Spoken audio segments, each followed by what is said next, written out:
믿기 어렵겠지만 베네수엘라에서 끔찍한 두 번의 지진이 발생한 지 거의 2주가 지났어요. 그리고 분노는 슬픈 만큼이나 생생하게 남아 있습니다. 사망자 수는 이제 거의 3천 명에 달하고 16,000명 이상이 부상을 입었으며 거의 200채의 건물이 완전히 붕괴되었습니다. 가족들은 여전히 맨손으로 잔해를 파헤치고 있는데 정부의 굴착기들은 연료가 없어 가동되지 않고 있기 때문입니다. 이제 세계 최대 석유 매장량을 가진 나라에서 이런 상황은 현지인들에게 매우 답답한 일입니다. 이미 4명의 공무원이 잔해에서 귀중품을 약탈한 혐의로 체포되었습니다. 국제구조대 철수가 시작됐습니다. 그리고 생존자들은 정부가 전혀 존재하지 않는 것 같다고 말하고 있습니다. 이 아버지는 세 딸과 전 부인을 찾기 위해 계속 수색하고 있습니다. 우리는 여기 있었습니다. 가족들마다요.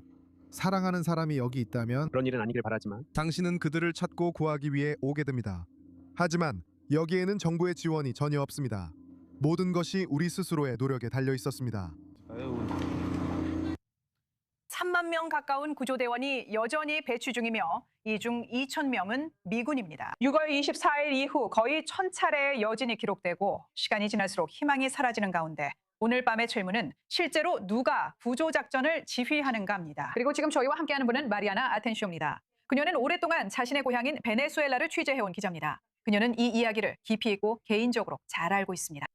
마리아나 함께해 주셔서 감사합니다. 아시다시피 우리가 보고 있는 이 이야기들, 가족들이 맨손으로 파헤치고 있는 모습, 반면 정부의 굴착기는 연료가 없어 멈춰 서 있는 장면들 말이에요. 그게 얼마나 답답할지 상상도 못하겠어요. 베네수엘라에서 지금 무슨 일이 일어나고 있나요? 나타샤, 이 정권에 대한 분노와 좌절, 그리고 붕괴가 매 순간 커지고 있어요. 그리고 이것이 정부가 아님을 다시 한번 강조하고 싶어요. 사실 이것은 베네수엘라 국민을 통치하거나 이런 대응을 관리할 헌법적 권한조차 없는 정권이에요. 게시 로드리게스가 나라를 이끌고 이런 대응을 주도하도록 아무도 투표하지 않았어요. 이곳은 실패한 국가라는 점을 이해해야 해요. 우리는 20년 넘게 우리를 병원이 마비된 상황에 빠뜨린 정권에 대해 이야기하고 있어요. 약도 없고 소방관도 없고 구조대원도 없어요. 군인이나 경찰에게 제지당하면 실제 강도보다 그들이 더 두려워요. 그게 바로 베네수엘라에 존재했던 무너진 사회 구조예요.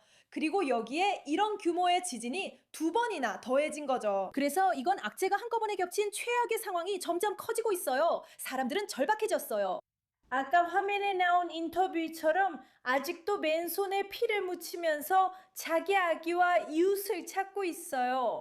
그리고 그렇게 많은 부를 가진 정권이 아직 모든 탱크와 군대를 투입하지도 않았는데요. 우리가 민주주의를 위해 평화롭게 행진할 때마다 가장 먼저 우리를 탄압한 사람들이에요. 솔직히 이 상황이 얼마나 더 오래 지속될 수 있을지 저도 잘 모르겠어요. 그리고 말씀하신 것처럼 미국이 현지에 와 있다는 점과 1월 3일 이후 베네수엘라 문제에 미주 지역 전체가 이해관계를 갖고 있다는 점이 중요하다고 생각해요. 이 정권이 이 위기 이후에 우리를 통치할 자격이 없다는 것을 그들도 인식하고 있고 우리가 이 상황을 관리할 과도 정부가 절실히 필요하다는 점을 알아야 해요. 맞아요. 그래서 그 부분에 대해 조금 이야기하고 싶은데요. 분명히 마두로의 몰락 그리고 미국에 의한 그의 퇴진은 전 세계의 베네수엘라인들뿐만 아니라 베네수엘라 내에서도 널리 환영받았던 일이었어요. 하지만 곧바로 그의 정부에 속해 있던 델시 로드리게스가 그 자리를 대신하게 되었죠. 그래서 많은 사람들에게는 실제로 변화가 거의 없었다고 여겨졌어요. 그렇다면 이제 로드리게스 체제 하에서 베네수엘라인들이 어떻게 반응할 것이라고 예상하시나요? 지금 말씀하신 대로 현재 정권에 대해 분노가 많다고 하셨잖아요. 우리가 이걸 정권이라고 불러야겠죠? 맞죠?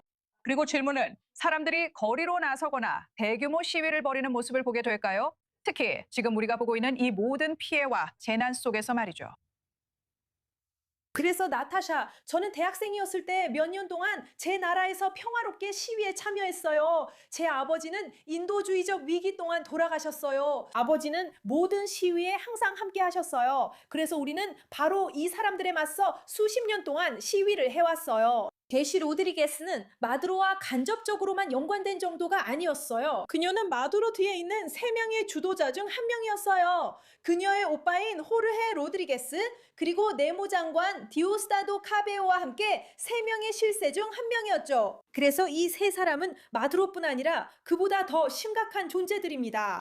우리는 미국이 마두로를 제거해 준 것에 대해 정말로 감사하게 생각하지만 그들이 이를 끝까지 마무리해야 해요. 그리고 처음에 델시를 그 자리에 두는 건 이해돼요. 그녀가 군대, 기관, 석유 매장량을 통제하고 있기 때문이에요. 그리고 다시 말하지만 이 사람들은 20년 동안 우리나라를 장악해왔어요. 그들을 모두 한 번에 제거할 수는 없었죠. 하지만 이 인도주의적 위기의 규모를 고려할 때 이제는 과도 정부로 전환할 때입니다. 게다가 거리에서 전 베네수엘라 대법원 판사를 포함한 사람들이 그런 요구를 하기 시작했어요.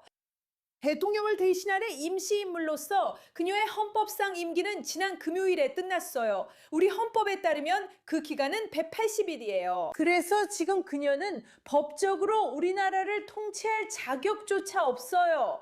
다만 소위 말해 미국의 보호를 받고 있기 때문이죠. 하지만 저는 이번 베네수엘라의 시기에는 굶주림, 절망, 그리고 치안 부재 같은 상황을 우리가 보게 될 거라고 생각해요. 집을 잃고 일자리도 없는 모든 사람들, 그리고 지금 삶의 터전을 잃고 가족과 떨어져 고아가 된 모든 아이들이요.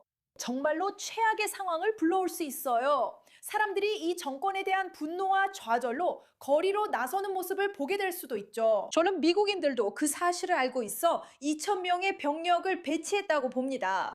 맞아요. 미국이 이 상황에서 할 수 있는 역할을 이야기하고 싶어요. 분명히 미국이 마두로 사태에 개입하기로 결정했던 사실을 생각하면 지금처럼 베네수엘라에 큰 재난이 닥쳤을 때도 어떤 형태로든 개입이 있을 거라는 기대가 있죠.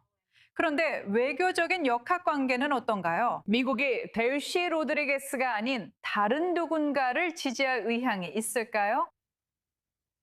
저는 지금 우리가 직면한 상황에 전문성을 가진 시민사회의 여러 분야에서 과도 정부가 구성되어 베네수엘라를 이끌어야 한다고 생각해요. 우리는 과거 우리나라에 존재했던 것과 같은 일종의 과도 평화회의 필요해요. 1950년대에 독재 정권이 있었을 때 그 독재자가 권력에서 물러난 후에 3명으로 구성된 과도 평화회의, 정부를 민주주의로 전환하는 과정을 관리했어요. 누비오 장관이 설명한 3가지 단계는 베네수엘라에서 과도 정부로 돌아가고 정치범을 석방하며 자유롭고 공정한 선거를 실시하는 계획이었어요. 우리가 다시 돌아가고 싶은 것도 바로 이런 것들이에요. 하지만 지금은 이 대응을 처리하기 위해 필요한 긴급성이 10배나 더 커졌어요. 마치 평소처럼 하던 대로는 계속할 수 없는 것 같아요. 왜냐하면 매일 사람들이 계속해서 죽어가고 있기 때문이에요. 그리고 이 사람들, 즉 정권은 이 상황에 대응하는데 완전히 무능하고 서투르다는 것을 증명했어요. 오히려 상황을 더 악화시키고 베네수엘라 국민들의 반란을 초래할 수도 있어요. 네, 정말로요. 이런 영상들을 보는 게 너무 충격적이에요. 이 재난으로 피해를 입은 가족들을 위해 모두가 기도하고 있다고 생각해요. 정말 보기 힘든 장면이에요. 항상 보상에 대한 희망은 있지만 이런 일을 겪은 가족들에게 무엇을 돌려줄 수 있을지는 저도 잘 모르겠어요. 그래서 여기서 국제적인 개입이 이루어져서 미래에 대한 어떤 희망이라도 제공해 줄 수 있기를 바라는 마음이에요. 마리아나 씨, 오늘 함께 해주셔서 감사합니다. 말씀 정말 흥미로웠어요. 정말 감사합니다, 나타샤 씨. 그리고 오늘은 사실 베네수엘라 독립기념일이에요. 그래서 오늘 같은 날에는 베네수엘라인으로서 또 국제적으로 우리의 목소리를 더욱 높여야 한다고 생각해요. 이렇게 목소리를 낼 수 있는 기회를 주셔서 감사합니다. 감사합니다. 정말 멋졌어요.